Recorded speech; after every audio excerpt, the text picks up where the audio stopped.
Radio guys, a couple of things have happened. I've butchered this poor old car. As you can see, the bumper's now gone, so that's been taken off.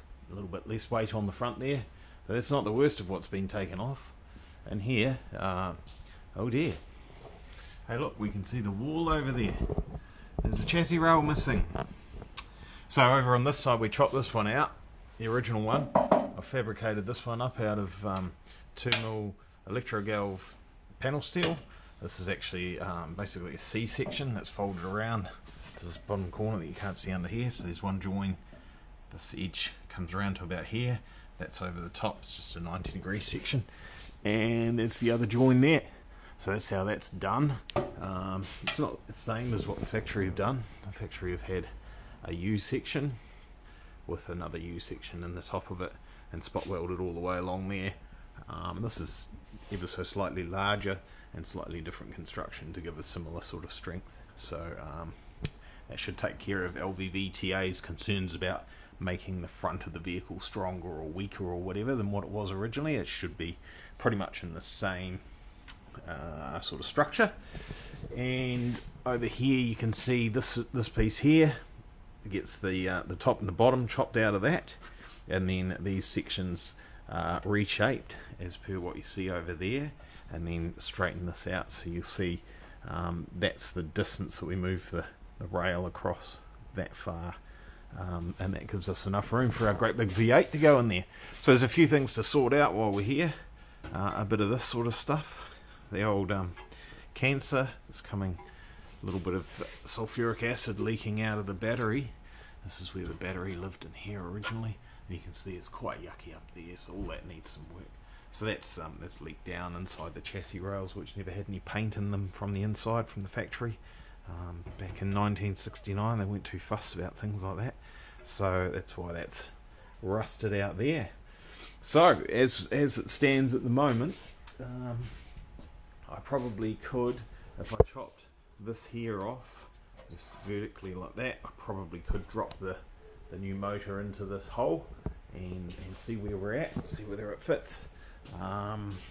But there's no stress, it should be alright. I'll get the other rail done, at least tacked in there, and then we'll drop a motor in the hole and figure out where our subframe's going to sit under here.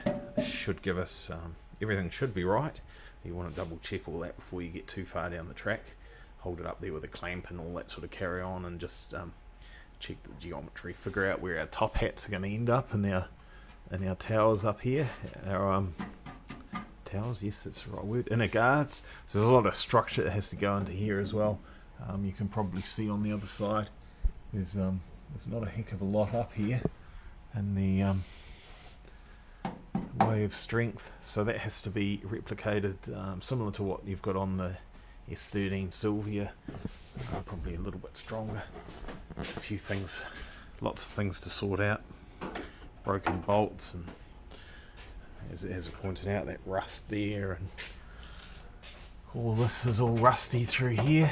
So it's probably full inner guards, I would say, fabricate new inner guards right from scratch once we've got this rectified and our chassis rail in. So yeah, probably a short video, not much more to add to that today.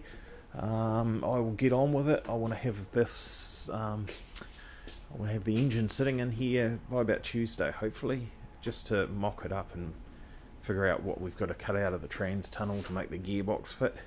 That's our gearbox there. So it's either a 350Z or a 370Z. It's one or the other. I hadn't actually looked into it to see which one it is. A 6-speed manual box. So, and that's got an adapter plate. Goes behind our big supercharged V8. Have to excuse the mess. A little bit tight in here for space, so obviously I put the little red car outside, and all this gear here all shoves out of the way, and then we've got room to move. All good. Okay, so hopefully I'm providing some interesting content for you guys. So like, share, subscribe, or whatever. So there were a couple of questions.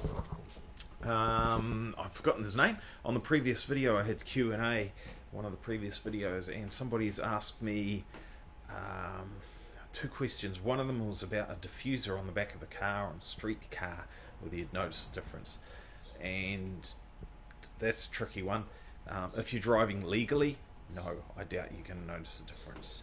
If you're driving illegally at high speed on curvy roads, then yes, you could absolutely see some potential performance increases on a street car. Not legally though. You're never going to go quick enough within the speed limits, and you shouldn't be pushing it that hard that you'll notice a difference in grip levels. So there's the answer to that. I can't remember off the top of my head what the other one was. I'll put it into the next video. Alright, cheers, bye.